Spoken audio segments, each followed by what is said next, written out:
Maintenant, je vais vous demander de réfléchir un petit peu à une question. On veut faire un algorithme qui va inverser les valeurs du tableau. Alors là, je m'explique. Là, actuellement, par exemple, si vous regardez le tableau que j'ai défini, j'ai les valeurs qui sont dans l'ordre 45, 27, 89, 17, 32. Je veux écrire une fonction qui va faire en sorte que mon tableau va devenir 32, 17, 89, 27, 45.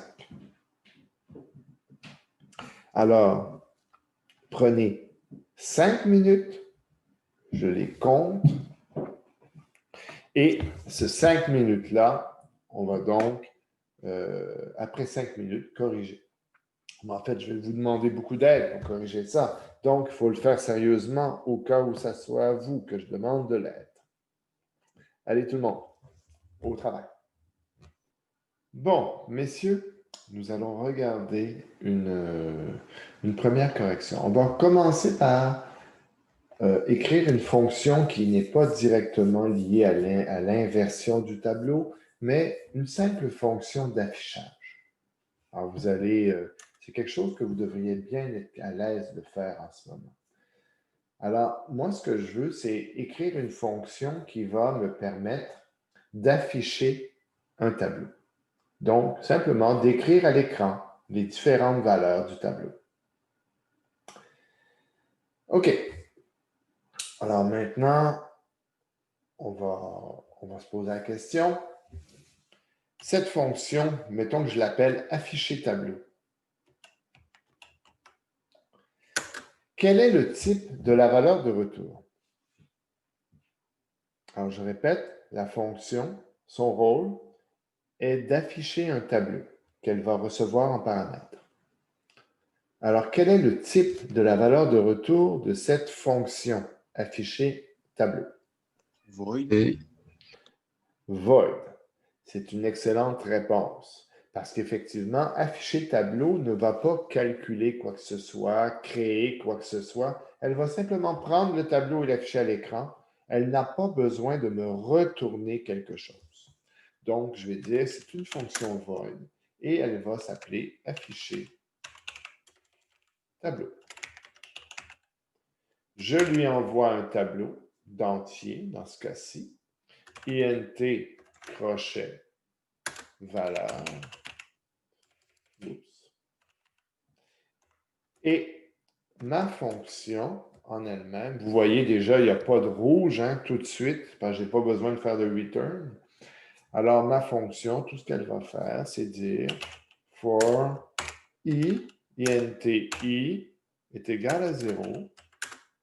Je pars de la première case du tableau et là, ici, je vais afficher tant que ma case est plus petit, mon i est plus petit que le nombre de cases de mon tableau, je vais lui dire incrémente i et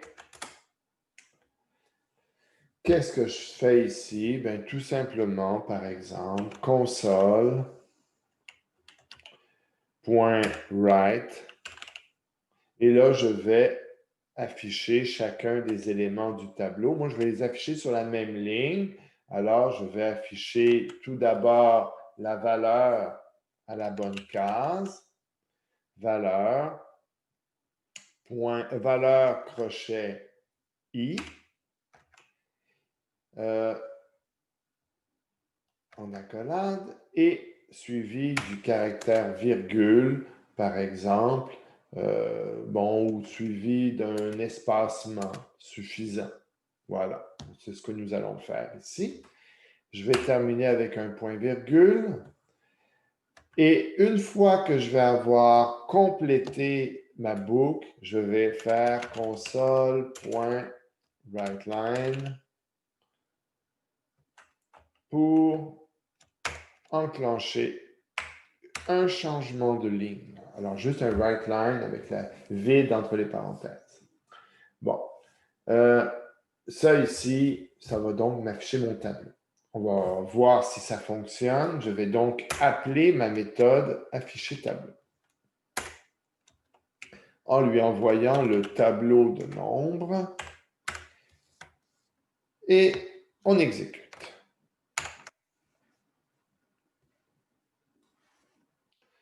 Alors, si... Oups, j'ai fait une petite gaffe quelque part. Ben oui, j'ai oublié mon signe de dollar ici. Excusez-moi.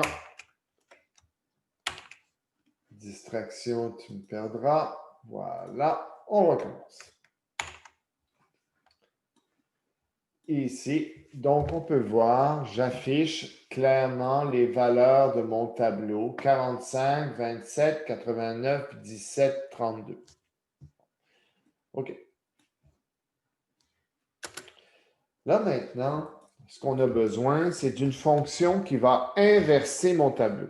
Mais inverser réellement le tableau, c'est-à-dire pas juste l'affichage. Parce que c'est sûr que je pourrais afficher en ordre inverse. Hein? Alors ça, je serais capable de faire ça. Mais ici, ce n'est pas ce que je veux. Ce que je veux, c'est vraiment que quand je vais voir le contenu du tableau, il soit réellement inversé. Est-ce que quelqu'un a une idée comment nous pourrions procéder?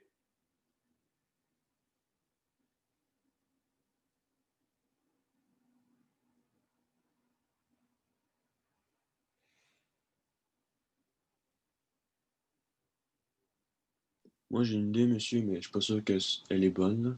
Ouais, ben si on n'essaye pas, on ne pourra pas le savoir. En gros, ce que j'ai L'intérêt, c'est fait, d'essayer. en OK. gros, ce que j'ai fait, monsieur, c'est j'ai déterminé la longueur du tableau. Oui. Ensuite, j'ai déterminé si elle est paire ou non. J'ai Oui. trouvé la moitié du valeur tableau. Alors, si c'est 5, ça va être 3. Si c'est 6, ça va être 3,5. Puis, je sais pas comment, mais j'aurais fait que le 1 s'inverse avec le 6 avec mon genre de point de pivot au milieu. D'accord. Donc, je sais pas comment j'aurais fait ça.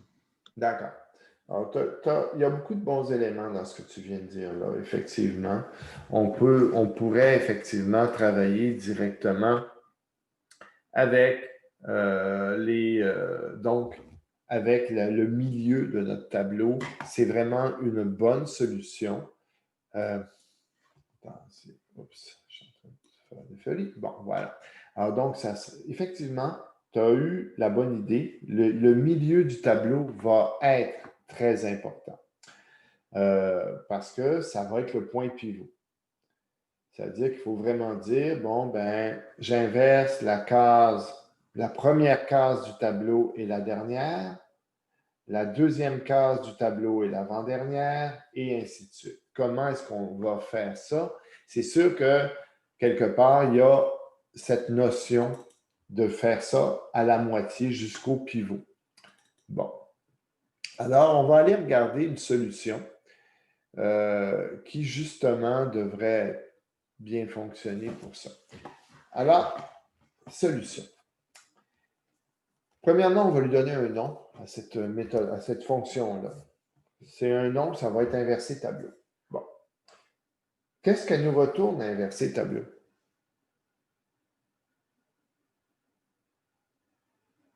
Un tableau. Elle nous retourne le tableau? Est-ce qu'elle Non, a besoin de nous elle retourner? retourne void parce qu'elle fait juste changer les valeurs de l'array. Bon.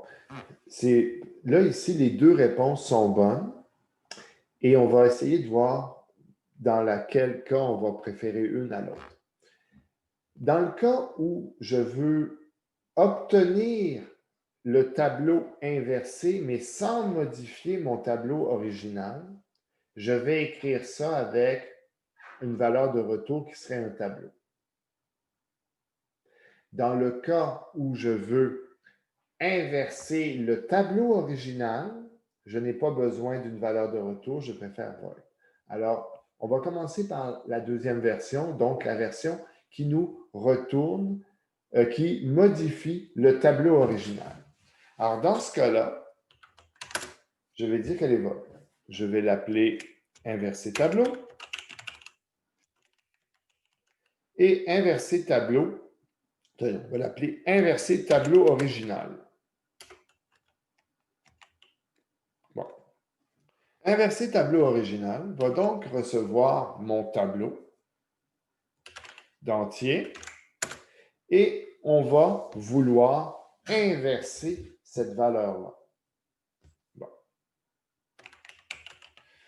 Alors, voici mon tableau. Je démarre. Alors, on a dit, ça serait bien de connaître le milieu de notre tableau. INT, indice milieu,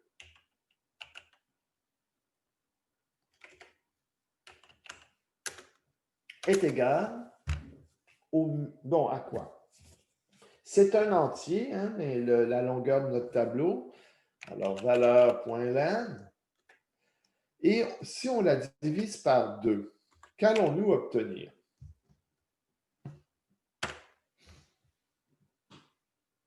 Deux. Oui. Bon, on va obtenir 2. Là, si j'ai un tableau, mettons, de 5 places, comme j'en ai un là. Alors, on va commencer par ça. Un tableau de 5 places, si je le divise la longueur de mon tableau, 5 par 2, j'obtiens quoi? 2. 2, est-ce que ça correspond au milieu de mon tableau? Non. Bon, on va y regarder. C'est quoi le numéro de la case milieu de mon tableau de 5 places? 2. Ah, j'ai donc obtenu la case milieu. La case milieu, quand je vais obtenir le milieu, là, quand je vais vouloir l'inverser, ce que je vais avoir à la fin, c'est 32, 17,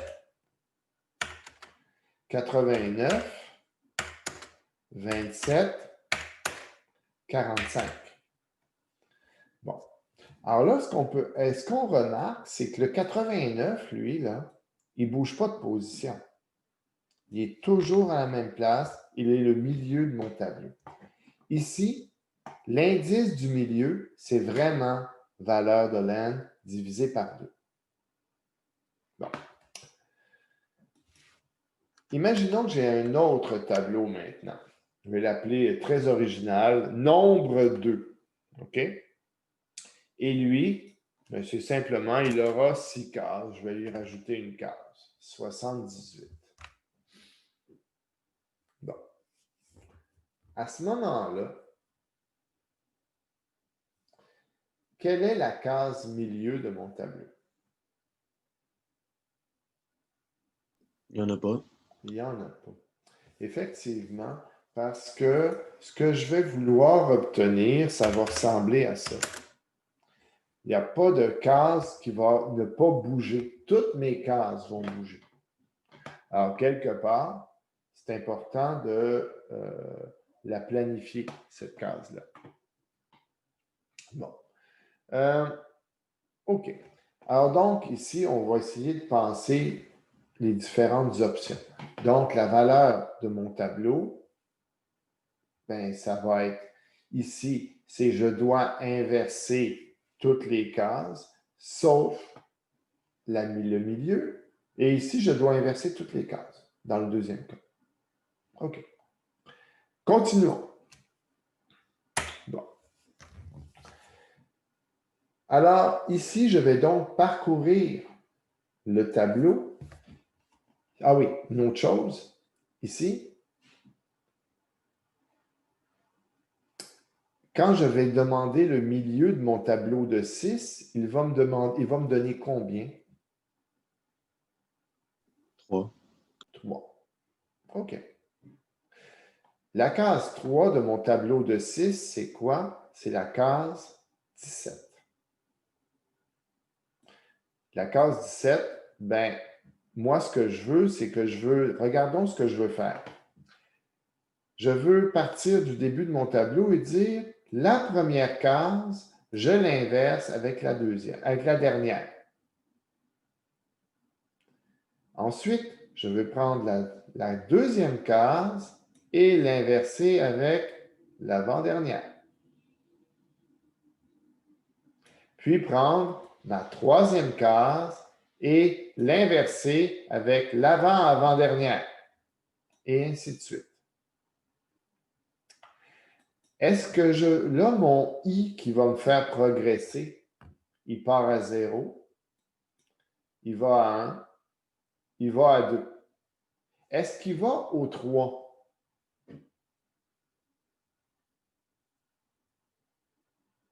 Est-ce que j'ai besoin que mon I qui progresse aille jusqu'à 3? Non. Non, je n'ai pas besoin.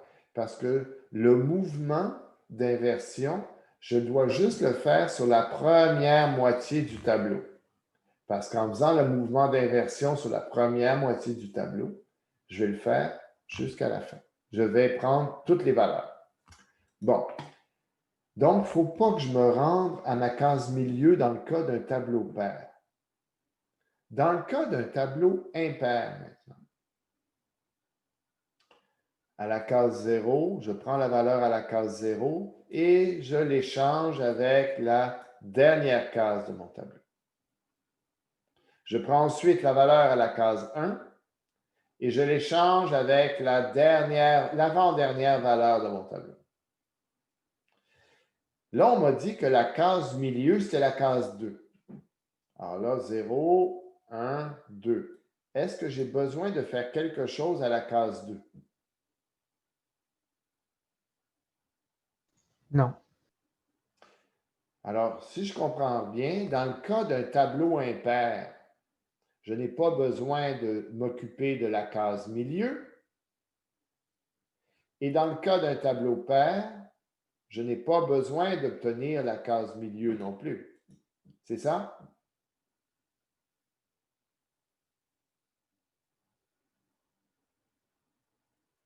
Oui, non, peut-être.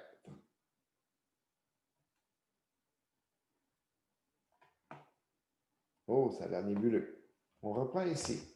Est-ce que tout le monde est conscient que valeur.len est un entier? Je pense que oui. Alors, messieurs, je vous demande, un entier divisé par un entier, ça nous donne combien? Un entier. Toujours un entier. OK. Alors, donc, 5 divisé par 2, ça ne me donne pas 2,5, ça me donne la case 2. La case 2 ici me donne la case à partir de laquelle je ne dois rien faire. Parce que j'ai dû travailler avec la case 0, à la case 1, mais à la case 2, je n'ai rien à faire. Ici, si j'ai un tableau pair, par exemple de 6 places, j'obtiens que l'indice du milieu, c'est 3, c'est-à-dire cette case qui contient la valeur 17. Mais là, je veux faire quelque chose pour la case 0, l'échanger avec le 78. La case 27, l'échanger avec le 32. La case 89, l'échanger avec la valeur 17. Mais quand j'arrive à ma case 3, est-ce que je veux faire quelque chose?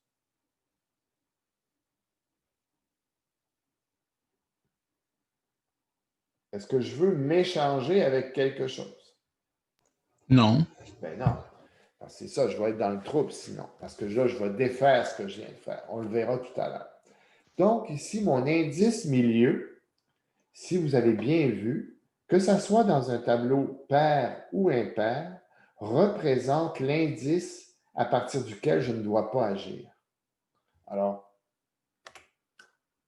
essayons d'agir maintenant. For INTI. Je vais partir de la case 0. OK. Mais là, je veux m'arrêter mon traitement, non pas à la fin de mon tableau, mais bien au milieu de mon tableau. OK. Alors là, je vais dire I plus petit que l'indice du milieu.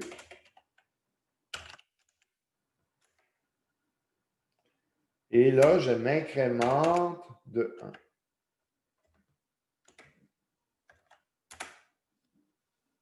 OK. Là, maintenant, aidez-moi. Comment je peux faire pour prendre la valeur qui est à l'indice I et l'échanger avec la case correspondant dans le tableau à l'autre position? Alors, par exemple, quand je suis à l'indice 0, c'est à l'autre case, qui est la première case du tableau, je dois échanger avec la dernière case du tableau. OK? Alors, est-ce que je suis capable de connaître le numéro de la dernière case du tableau ici? Oui. Oui. Comment je Lance. pourrais ça? Le numéro de l'autre, non, OK, je vais l'appeler numéro case opposée.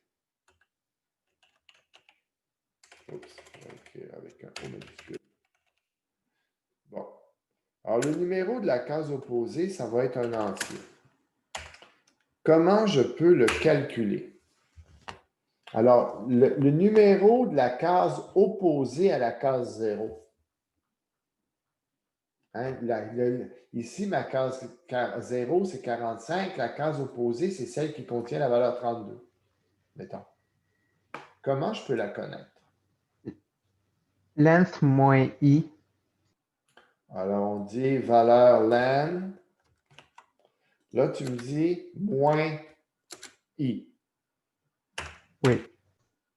D'accord. Les autres, qu'en pensez-vous? Ça fait du sens. Ça semble faire du sens. J'avais une petite erreur ici de frappe. Ce n'est pas un 1, c'est un I. Voilà. Alors, ici, vous me dites que ça a du sens. OK. Que vaut valeur len? Le nombre de cases dans le tableau. C'est-à-dire, dans ce cas-ci, dans mon cas de mon tableau nombre, 5. 5. I vaut combien? 0. 5 moins 0, ça fait combien? 5. Est-ce qu'il y a quelque chose à la case 5 de mon tableau? Non. Ah, on a un problème. OK.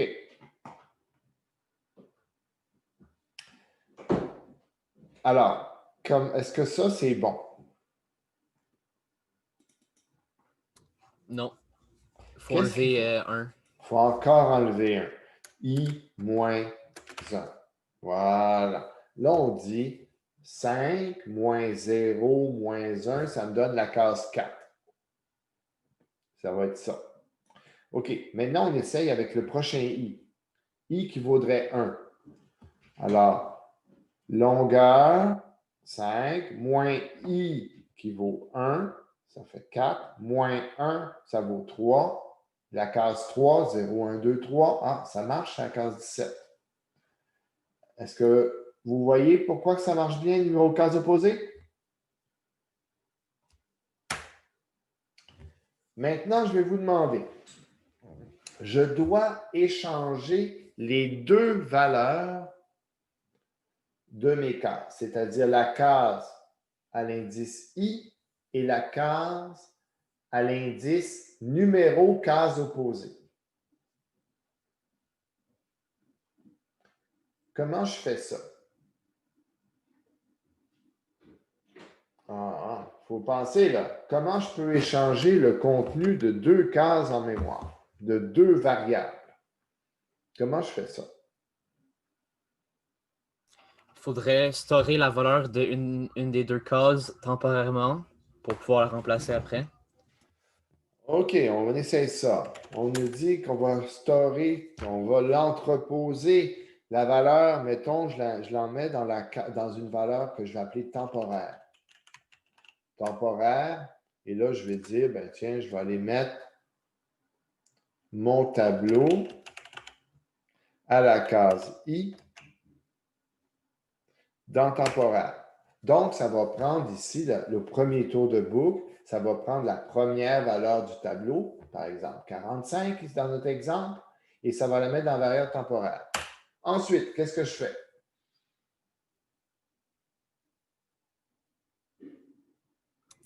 On met valeur I est égal à valeur avec le numéro de la case opposée. Alors, valeur I est égale à la valeur à l'indice numéro case opposé. Ouais. Et après? Alors, quelqu'un d'autre peut-être qui pourrait finir là. Alex Ray. Oui. Oui. Alors, quelle est ta valeur?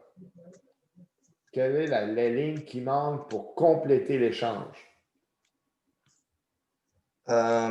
Pour de vrai, je suis pas sûr. Essaye-toi, on ne sait jamais.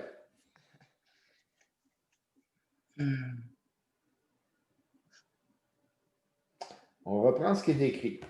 J'ai pris la valeur qui était dans la case I, donc là, dans ce cas-ci, I vaut 0. Je l'ai mis dans la variable temporaire. Ensuite, j'ai pris la valeur qui se trouve à la case opposée, donc à la dernière case de mon tableau, et je l'ai mis à la case 0, parce que I vaut 0. Qu'est-ce qu'il faut que je fasse maintenant pour compléter l'échange? Il manque une instruction. Là, il faut penser à ce qu'on veut faire. Ce qu'on veut faire, c'est que mon échange, par exemple, va prendre le 32 et le mettre à la place du 45 et le 45 à la place du 32. Alors ici, qu'est-ce que je viens de faire? J'ai pris mon 45 et je l'ai mis dans temporaire. Là, j'ai pris la valeur à la numéro de case opposée, c'est-à-dire le 32, et je l'ai mis ici, à la place. Mais est-ce que là-bas, j'ai mis mon 45? Oui. Il est où? On l'a mis là? Ah non, non, non, désolé. Non, t'as juste le 32, tu l'as mis avant le 45, c'est tout. C'est ça. Là, maintenant, ce que je veux prendre, c'est le 45 et l'envoyer là. Il est où mon 45? Après le 32. Là, regardons ce que j'ai fait.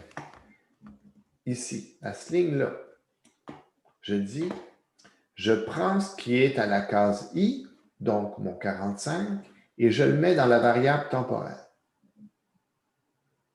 Pour l'instant, ça n'a rien changé dans le tableau.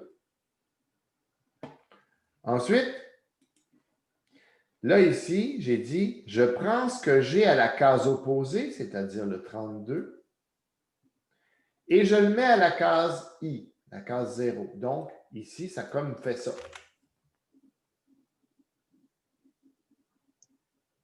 Mais là, je dois aller mettre mon 45 ici. Comment je fais?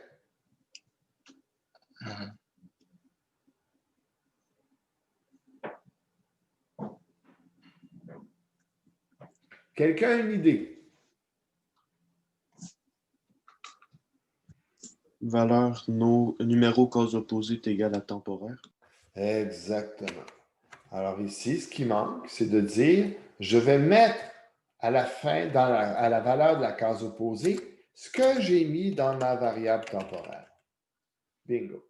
On vient de procéder à un échange. Lorsque vous voulez faire un échange de deux valeurs, de deux variables, ça nous prend habituellement une variable tampon, une variable temporaire, qui va servir à entreposer temporairement une des deux valeurs. Bon, il y a des langages qui vont nous permettre de faire ça en un échange, simplement, mais pour notre langage à nous, et la plupart des langages, c'est comme ça qu'on fonctionne. On fait donc un échange. Bon, ici. Alors, qu'est-ce qu'on a fait jusqu'à présent? Je dis, j'ai pris mon tableau, j'ai été chercher le milieu, je dis, j'ai une boucle qui va du début jusqu'au milieu, je calcule la case opposée, j'échange mes deux valeurs. Regardons ce qu'on va faire. On va tester.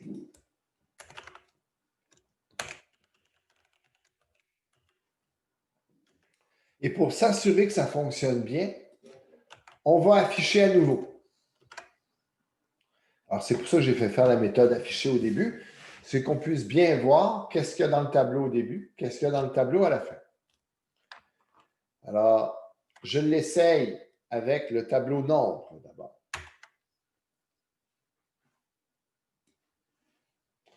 Alors, regardons ce que nous avons. Au début, notre tableau, c'est 45, 27, 89, 17, 32. À la fin, c'est 32, 17, 89, 27, 45. Donc, on voit que l'échange s'est bien produit. Bon. Maintenant, essayons avec notre deuxième tableau.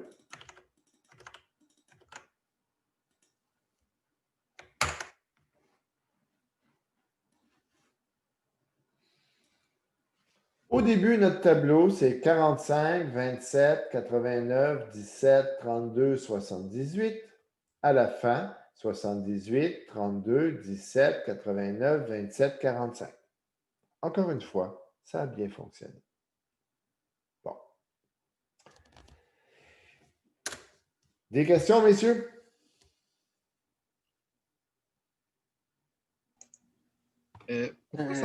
Pourquoi ça fonctionne avec le deuxième tableau si lorsqu'on trouve l'indice milieu, valeur point length divisé par 2, ça nous donne la valeur de 3, qui n'est pas le milieu du tableau. Qui n'est pas le milieu, mais qui est notre borne où on s'arrête, où on arrête d'inverser. Voyez-vous, dans le premier cas, dans le tableau impair, je veux juste inverser finalement les deux premières cases de mon tableau. Donc, je m'arrête à la case 2. 5 divisé par 2, ça me donne 2. Ça va, ça? Dans le deuxième tableau, qui a 6 cases, je veux faire le travail sur les 3 premières cases.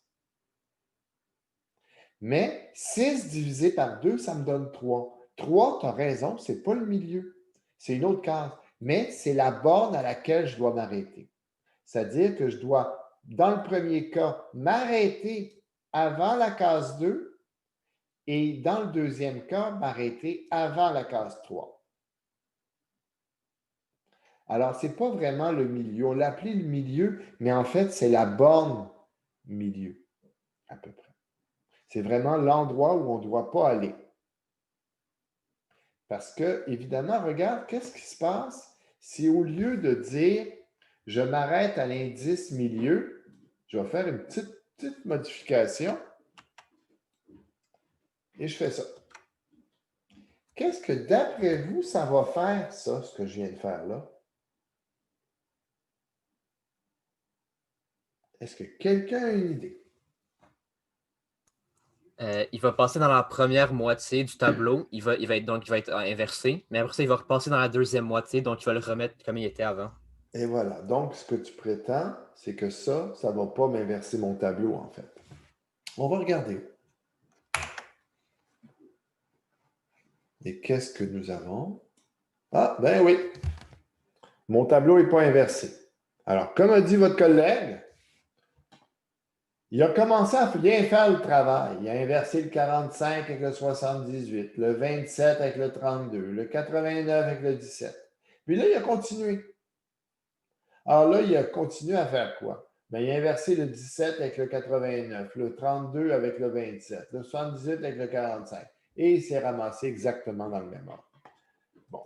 Alors ici, donc, on comprend bien que ce que nous avons là, ce n'est pas le milieu du tableau, c'est le moment à partir duquel on ne doit plus agir.